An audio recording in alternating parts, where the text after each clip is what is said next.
नमस्कार साथियों, स्वागत है आप सभी का आविष्कार आईएएस एकेडमी पर। मैं इंजीनियर लोकेन चौधरी आप सभी का हार्दिक अभिनंदन, हार्दिक स्वागत करता हूं। दोस्तों, आज हम चर्चा करने जा रहे हैं पल्स यानी precise and universal rocket launching system. Bharat सरकार के रक्षा मंत्रालय के द्वारा नाइव लिमिटेड, जो कि पुणे में स्थित एक भारत की कंपनी है, से अनुबंध किया गया 300 करोड़ रुपए का, जिसके तहत भारत में universal rocket launching system develop किया गया है। यूनिवर्सल रॉकेट लॉन्चिंग सिस्टम क्या होते हैं और इनके फायदे क्या हैं? अभी हाल ही में हमने एक सेशन किया था पिनाका के ऊपर।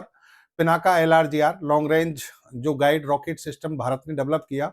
120 किलोमीटर जिसकी मारक क्षमता हमने बढ़ाई थी। पहले उसकी मारक क्षमता 40 किलोमीटर के आसपास थी। अब उसे हमने 120 किलोमीटर पर ले जाया गया और उससे काफी कुछ चर्चा में इसलिए रहा क्योंकि एक तोपखाना यानी आर्टिलरी सिस्टम जो है उसकी मारक क्षमता अगर 120 किलोमीटर हो जाती है तो ये अपने आप में बढ़त वाली बात इसलिए होती है कि आप दुश्मन पर अपनी सीमा में रहते हुए हमला कर सकते हैं। लेकिन जब यूनिवर्सल रॉकेट लॉन्चिंग सिस्टम की बात जो हो रही है, ये और भी ज्यादा घातक प्रणाली है जिसे भारत अब डेवलप कर रहा है। 2026 की तिमाही में, पहली तिमाही में ये भारतीय सेना में शामिल हो सकता है। देखिए, है क्या ये तकनीक, क्या है, आज इसके बारे में पूरी तरह से डिटेल में चर्चा करेंगे। इसकी तकनीकी विशेषताएं क्या हैं, यूनिवर्सल रॉकेट लॉन्चिंग सिस्टम क्या होते हैं, कौन कौन से देश हैं जो इसको डेवलप कर चुके हैं, या फिर हमने जो डेवलप किया है वो स्वदेशी तकनीक से इसे डेवलप करने में हमने कैसे महारत हासिल की है। इन सभी पॉइंट्स पर आज हम बात करेंगे। देखिए, खबर क्या है यहां पर समझना। एक इतनी बड़ी खबर है कि आप किसी भी न्यूज़पेपर में देखेंगे तो सब में ये प्रमुखता से छापी गई है। भारतीय सेना को 2026 में मिलेगा पहला यूनिवर्सल रॉकेट लॉन्चर। अब यूनिवर्सल रॉकेट लॉन्चर आज तक पहली बार आप शायद इसको सुन रहे होंगे। देखिए, जैसे पिनाका की हमने बात की थी, इसके अलावा दूसरे रॉकेट लॉन्चर सिस्टम जो हैं उन पर हमने, कई तोपखाने जो आर्टिलरी सिस्टम है उन पर हमने बात की थी। तो वहां पर हमने एक डिवाइडेशन किया था कि वो जो कैलिबर होता है यानी तोप की जो नली होती है उसका जो डायमीटर होता है उसके आधार पर उनका वर्गीकरण किया जाता है। 105 mm से कम है तो उसको हम लाइट कैटेगरी में रखते हैं, और अगर मीडियम आर्टिलरी की बात करें तो वो 155 mm की बात होती है, जिसमें हम पिनाका एलआरजीआर की बात कर रहे थे। और इसके अलावा अगर 155 mm से भी ज्यादा हो जाए तो फिर वहां मतलब वो उसको हैवी आर्टिलरी सिस्टम माना जाता है।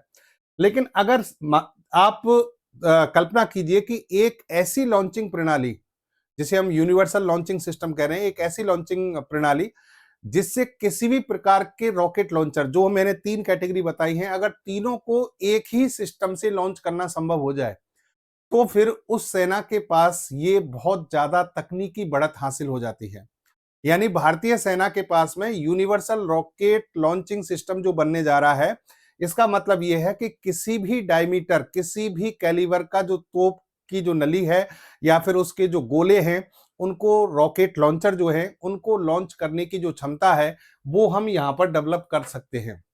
अभी रॉकेट लॉन्चर की जो बात हो रही है उसका नाम रखा गया है पल्स। पल्स का मतलब, जैसा कि इसमें शब्द आ रहा है, प्रिसाइज। प्रिसाइज का मतलब सटीकता से निशाना लगाने के लिए इसे डेवलप किया गया है। और यूनिवर्सल लॉन्चिंग सिस्टम का मतलब हो गया किसी भी प्रकार का रॉकेट लॉन्चर हो उसे लॉन्च किया जा सकता है। इसलिए खबर देखिए, आप सभी अखबारों में इस समय सुर्खियों में है। 292 करोड़ का जो कॉन्ट्रैक्ट है वो किया गया है और ये 300 किलोमीटर की रेंज का ये रॉकेट सिस्टम आप डेवलप कर रहे हैं इंडियन आर्मी के लिए, ताकि इंडियन आर्मी को बहुत ज्यादा मजबूत किया जा सके। मजेदार बात यह है कि जहां भी आप इस न्यूज को देखेंगे ये इमरजेंसी ऑर्डर है।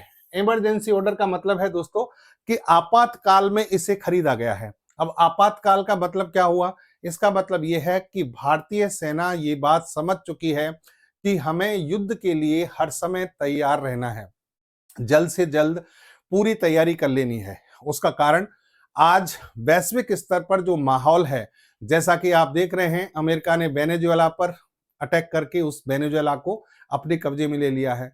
हो सकता है कुछ ही दिनों में चीन भी ताइवान को क्या करे, अपने कब्जे में ले ले। रसिया और यूक्रेन का युद्ध बहुत बड़े स्तर पर चल रहा है। तो कहने का मतलब, जो सिनेरियो इस समय है पूरी दुनिया का, वो इतना खतरनाक है कि युद्ध की स्थिति कभी भी बन सकती है। भारत पाकिस्तान, भारत चाइना, भारत बांग्लादेश, तीनों के साथ भारत के जो संबंध है इस समय बहुत तनावपूर्ण है। तो युद्ध की स्थिति कभी भी बन सकती है और हमें कम से कम टू फ्रंट वॉर के लिए तैयार रहना है। तो हमारी सेना जो है वो टू फ्रंट वॉर के लिए तैयारियां कर चुकी है और बहुत तेजी से, तीव्रता से कर भी रही है। उसी के तहत ये अनुबंध किया गया है। आगे बढ़ने से पहले विद्यार्थियों के लिए हम बता दें कि न्यू ईयर का जो डिस्काउंट ऑफर जो है वो हमने अभी शुरू किया है। 50% आप हमारे कोर्सेज पर एक्स्ट्रा डिस्काउंट पा सकते हैं। आविष्कार आईएएस एकेडमी, यहाँ पर एप्लीकेशन आपको गूगल प्ले स्टोर पर आविष्कार एकेडमी के नाम से मिलेगी। कोई भी इंक्वायरी के लिए आप व्हाट्सएप हमें कर सकते हैं। Science and technology, environment, ecology के कोर्स हमारे अवेलेबल हैं। UPSC, RAS, PSI, MPPSC, UPPSC, इन सभी के लिए ज्यादा जानकारी के लिए आप हमसे कांटेक्ट कर सकते हैं और इस ऑफर का लाभ उठा सकते हैं। देखिए यहाँ पर दोस्तों अब आगे बढ़ते हैं और सुनिए। 2026 को भारतीय सेनाओं के लिहाज से एक ऐतिहासिक वर्ष माना जा रहा है, क्योंकि भारतीय सेनाओं की तैयारी जो है 2025 में जो शुरू हुई है, ऑपरेशन सिंदूर के बाद जो रक्षा मंत्रालय ने, भारत सरकार ने जो डिसीजन लिए हैं, बहुत तीव्रता से हम तीनों सेनाओं को मजबूत करने में लगे हुए हैं।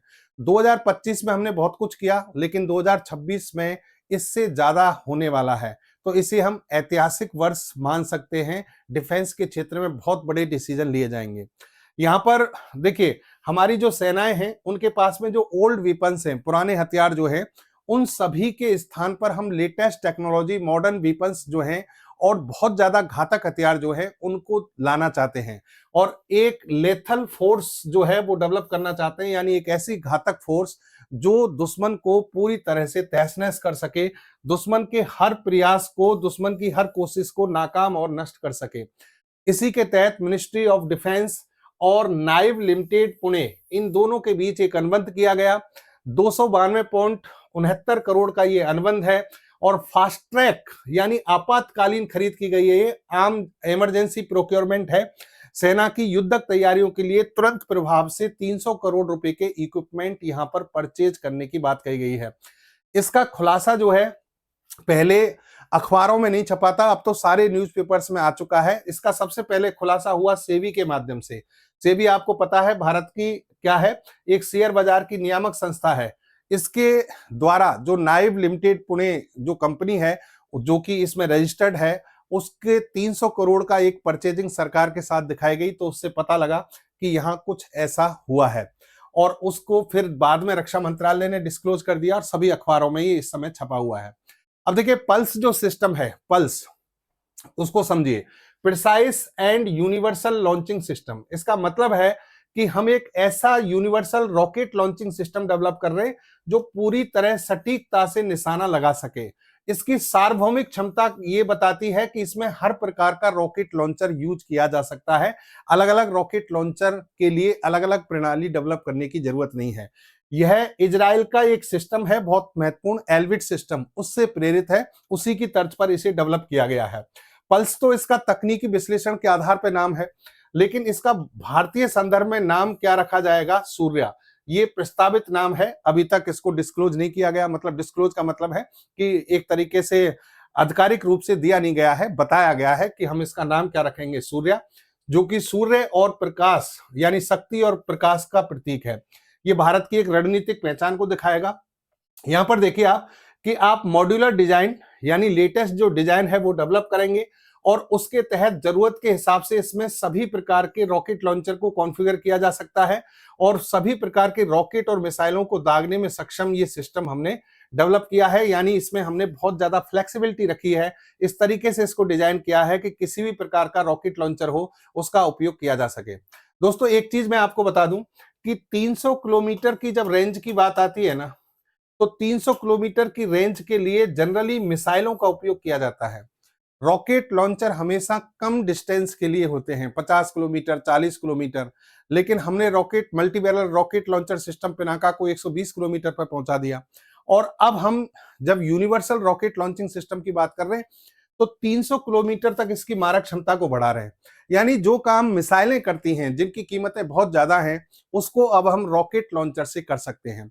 और रॉकेट लॉन्चर को रेडी टू यूज वाली जो स्थिति होती है वो बहुत आसान होती है कि इसको बहुत जल्दी से उपयोग किया जा सकता है, दुश्मन पर इससे बहुत ज्यादा जल्दी हमला किया जा सकता है। यहां पर आप देखें कि यूनिवर्सल लॉन्चर जो है वो क्या होते हैं, जो अलग अलग व्यास यानी कैलिबर के रॉकेट दाग सकता है उसे क्या कहा जाता है, यूनिवर्सल लॉन्चर कहा जाता है। तो इसके तहत यही चीज यहां पर डेवलप की जा रही है। नया रॉकेट सिस्टम जो है आपका, जैसे कि पिनाका में 60 से 90 किलोमीटर 120 किलोमीटर तक की हम बात कर रहे हैं, लेकिन नया रॉकेट सिस्टम आपका 300 किलोमीटर तक मारक क्षमता रखता है। इसका मतलब आपका जो आर्टिलरी जो कैपेसिटी है, तो खाने की जो कैपेसिटी है वो बहुत ज्यादा बढ़ जाएगी। आपने जो ऑर्डर दिया है यानी जो अनुबंध हुआ है नाइव लिमिटेड के साथ में, उसमें इस यूनिवर्सल रॉकेट लॉन्चिंग सिस्टम के अलावा और क्या क्या चीजें हैं, ग्राउंड इक्विपमेंट, जमीनी उपकरण जिनकी आवश्यकता होगी, लॉन्चर के जितने भी सहायक पुर्जे हैं उन सभी के लिए, और स्वदेशी रॉकेट और गोला बारूद 300 किलोमीटर की रेंज में जो रॉकेट और गोला बारूद है उन सभी के ऑर्डर दिए गए हैं। हालांकि ये कहा जा रहा है कि ये जो कीमत है 300 करोड़ देखने में अभी बहुत कम लग रही है, लेकिन भारतीय सेना और पैदल सेना को सपोर्ट करने के लिए ये रकम काफी है और इसमें आगे चलकर बहुत ज्यादा इजाफा किया जा सकता है। यहां मारक क्षमता 150 से 300 किलोमीटर। अगर आप 150 किलोमीटर की बात करेंगे तो कम दूरी के सटीक लक्ष्यों के लिए ये पर्याप्त है, और 300 किलोमीटर आपको ज्यादा दूरी तक, ज्यादा गहराई तक दुश्मन के जो आप कह सकते हैं कि इनका लॉजिस्टिक जो सप्लाई चेन है या फिर हेड क्वार्टर है उनको नष्ट करना है, तो 300 किलोमीटर की डिस्टेंस इसके लिए काफी होती है। और इसकी मेन खूबी जो है वो है प्रिसीशन अटैक। प्रिसीशन अटैक के लिए आगे बताएंगे आपको, नेविगेशन सिस्टम इसमें लगाए गए हैं। कैसी भी दुर्गम क्षेत्र हो, घनी पहाड़ी हो, उन सभी में ये हमला करने पर, पिन पॉइंट एक्यूरेसी के साथ हमला करने पर उसे तबाह करने के लिए सक्षम बनाया गया है। यानी अगर आप इसकी टैक्टिकल एडवांटेज की बात करें तो ये दोहरी मारक क्षमता 150 और 300 किलोमीटर और विश्वसनीय सटीकता के साथ हर मौसम में कार्य करने में सक्षम प्रणाली होगी। इस प्रणाली के माध्यम से जब आप सटीकता से और इतनी दूरी तक आप मारक क्षमता विकसित करते हैं, तो उसके पीछे जो सिस्टम काम करेगा, उस सिस्टम में पहली बात तो है कि इसमें गाइडेड तकनीक है। गाइडेड तकनीक का मतलब ये रॉकेट लॉन्चिंग सिस्टम जो है सूचनाएं कहां से प्राप्त करेगा, किस तरीके से टारगेट की लोकेशन का पता करेगा, तो उसके लिए इसमें इनर्शियल नेविगेशन सिस्टम लगा है आईएनएस, जो कि इसके सेंसर, कैमरे इनकी सहायता से काम करेगा। और इसके अलावा इसमें जीपीएस और हमारा खुद का नेविगेशन सिस्टम नाविक, उन दोनों से भी इसे जोड़ा जाएगा ताकि इसकी एक्यूरेसी हमेशा बनी रहे और दुश्मन पर सटीकता से हमला किया जा सके। परतों में मारक क्षमता, लेयर्ड अटैक सिस्टम या लेयर्ड अटैक कैपेबिलिटी। इसका मतलब क्या है, आप दुश्मन पर इस तरीके से हमला करने में सक्षम हो जाएंगे कि वो किस दूरी पर है। 150 किलोमीटर के अंदर है तो इस रॉकेट लॉन्चर से, और अगर 300 किलोमीटर के आसपास है तो इस रॉकेट लॉन्चर से। इस तरीके से आप अलग अलग लेयर में हमला करने में सक्षम हो सकते हैं। एक और खास बात इस लॉन्चिंग सिस्टम की है shoot and scoot. Shoot and scoot का मतलब क्या है कि जैसे मान लीजिए ये हमारा यूनिवर्सल रॉकेट लॉन्चिंग सिस्टम है, इसने एक रॉकेट लॉन्चर छोड़ा, दुश्मन पर हमला किया। हमला करने के बाद ये अपनी पोजीशन यहां से हटा लेता है। शूट किया, शूट के बाद क्या करेगा, स्कूट। स्कूट का मतलब है स्थिति बदलना, यानी अपनी पोजीशन को बदल लेता है। उससे क्या फायदा होगा, अगर मान लीजिए काउंटर अटैक होता है, दुश्मन भी करेगा भाई, जब हमने अटैक किया है तो दुश्मन भी करेगा, जहां से हमने रॉकेट लॉन्चर छोड़ा था वहां पर अटैक किया जाएगा, लेकिन वहां पर हमारा रॉकेट लॉन्चिंग सिस्टम नहीं मिलेगा क्योंकि ये स्थिति को बदलने में सक्षम है। तो इस तरीके से कम क्षति, कम से कम नुकसान के तहत हम दुश्मन पर हर मौसम में, हर परिस्थिति में हमला कर सकते हैं। ये इस सिस्टम की खास बात है। जून 2025 में इसे ऑर्डर किया गया था। एक स्वदेशी रेजिमेंट के गठन की बात कही गई थी भारत सरकार के द्वारा, और इसमें कहा गया था कि एक ऐसा रेजिमेंट, तोपखाना रेजिमेंट जिसको कह रहे हैं, आर्टिलरी रेजिमेंट स्ट्रक्चर बनाने की बात कही गई। और इसमें कहा गया कि इस रेजिमेंट में 3-3 बैटरी के 3 ग्रुप होंगे इस तरीके से, और इस प्रत्येक में 6 लॉन्चर लगाए जाएंगे। और ऐसा करने से पैदल सेना के बाद ये दूसरी सबसे बड़ी लड़ाकू शाखा डेवलप की जाएगी और इसमें लेटेस्ट मॉडर्न टेक्नोलॉजी का उपयोग किया जाएगा। तो ये हमारे आर्टिलरी सिस्टम में भारतीय सेना के लिए सबसे बड़ा बदलाव माना जा रहा है। यहाँ पर 2 फ्रंट वॉर की तैयारी है, यानी अगर हम जैसे कि दो मोस्टली जो हमारे युद्ध की संभावना, एक तो पाकिस्तान यानी आप एलओसी की बात करें और इधर बात करें एलएसी, यानी पाकिस्तान और चाइना दोनों से तैयारी के लिए हम इस सिस्टम को डेवलप कर रहे हैं, रॉकेट फोर्स बना रहे हैं, भारतीय आर्टिलरी की ताकत को कई गुना बढ़ा रहे हैं ताकि हम रक्षात्मक और डिटरेंस दोनों कंडीशन में दुश्मन पर हमला कर सकें। भारतीय सेना इस सिस्टम के माध्यम से सटीकता और लंबी दूरी के लिए खुद को तैयार करती है, यानी खुद को तैयार करके दुश्मन पर हमला करने की क्षमता डेवलप करती है। यहां अगर इसका जो सामरिक महत्व है और विलरिंग बाउंड्री जो सिस्टम है, यानी विलरिंग बाउंड्री जो है वो, अगर आप इसको सिग्निफिकेंस को देखें, देखिए यहां एक और जो एनालिसिस है वो ये है कि भाई अभी तक आपको 300 किलोमीटर की रेंज में हमला करना था तो किसका उपयोग करेंगे? ब्रह्मोस का। ब्रह्मोस की रेंज कितनी थी? 290 किलोमीटर। अब ब्रह्मोस की कीमत करोड़ों में होती है, करोड़ों में। आपको जब आप यहां ब्रह्मोस से हमला करते हैं तो इसका मतलब आप बड़े युद्ध में खुद को आपने धकेल दिया है, दुश्मन के साथ आपका बड़ा युद्ध होगा। लेकिन अगर यही काम आप रॉकेट लॉन्चिंग सिस्टम से करते हैं तो कम कीमत में 300 किलोमीटर की दूरी तक आपकी क्षमता बढ़ गई, क्योंकि आपने कौन सा रॉकेट लॉन्चिंग सिस्टम यूज किया है? यूनिवर्सल। इससे क्या होगा? इससे आप बड़े युद्ध से बच जाएंगे, क्योंकि रॉकेट लॉन्चर दागना छोटे मोटे युद्ध जितने भी होते हैं उनमें आम बात होती है। अगर आप मिसाइल का उपयोग करते हैं तो फिर वहां पर ये कह सकते हैं कि ये एक तरीके से एस्केलेशन हो गया, बड़े युद्ध की ओर हमने दुश्मन को और खुद को भी दोनों में, यानी खुद को शामिल कर लिया है। तो छोटे युद्ध में या इस तरीके से हम क्या कर सकते हैं? खुद का फायदा कर सकते हैं। रणनीतिक प्रभाव यह है कि सीमा सुरक्षा जो है हमारी चीन और पाकिस्तान जैसे पड़ोसी देशों के साथ में वो बहुत ज्यादा मजबूत होगी, सटीकता के साथ में होगी। आपातकालीन प्रोक्योरमेंट यानी इमरजेंसी प्रोक्योरमेंट जो किया गया है, इसका उद्देश्य यही था कि गति और तत्परता के साथ में भारतीय सेनाओं को मजबूत किया जा सके और मेक इन इंडिया प्रोग्राम के तहत इसे हम एक ऐसा रेजिमेंट बना सकें, शक्तिमान रेजिमेंट भारत के पास में, जो परंपरागत तोपखाना था उसको किस में बदल सकें? एक शक्तिमान रेजिमेंट में बन सके, शक्तिवान रेजिमेंट में कन्वर्ट कर सकें, जो दुश्मन को हर तरह से जवाब देने में सक्षम हो। यहां पर देखिए आपकी प्राथमिक हथियार प्रणाली में भी बदलाव किए गए हैं। लॉइटरिंग गोला बारूद, लंबी और मध्यम दूरी, लॉन्ग और मीडियम रेंज की जो लॉइटरिंग सिस्टम है गोला बारूद का, जैसे कि दुश्मन पर आपको क्या करना है? उसको ट्रैक करना है, उसको ढूंढना है, फिर उस पर गोला बारूद डालने हैं। जैसे कि भारत का स्वदेशी नागास्त्र है, उसमें भी यहाँ पर इसको भी शामिल किया गया है। इसके अलावा स्वार्म ड्रोन यानी झुंड में बहुत सारे ड्रोन एक साथ भेजना, तो उसको भी इसमें शामिल किया गया है। इससे जो हमारी सेनाएं हैं वो आधुनिक तौर पर युद्ध लड़ने की स्थिति में आ जाती हैं। तो ये थी दोस्तों आज की खबर, जिसके तहत हमने पल्स सिस्टम को समझा कि पल्स सिस्टम के माध्यम से भारतीय सेनाएं खुद को किस तरीके से मजबूत करेंगी। 300 करोड़ का ये अनुबंध जो है नाइव लिमिटेड पुणे और मिनिस्ट्री ऑफ डिफेंस के बीच में किया गया है, और इससे यूनिवर्सल रॉकेट लॉन्चर के माध्यम से अलग अलग प्रकार के, अलग अलग डायमीटर के, जो अलग अलग कैलिबर के जो रॉकेट लॉन्चर हैं उनको दागना सक्षम हो जाएगा। उम्मीद करता हूं एनालिसिस आपको समझ में आया होगा, और इसी तरीके से आप अपना प्यार बनाए रखें। फिर से मिलेंगे। जय हिंद, जय भारत।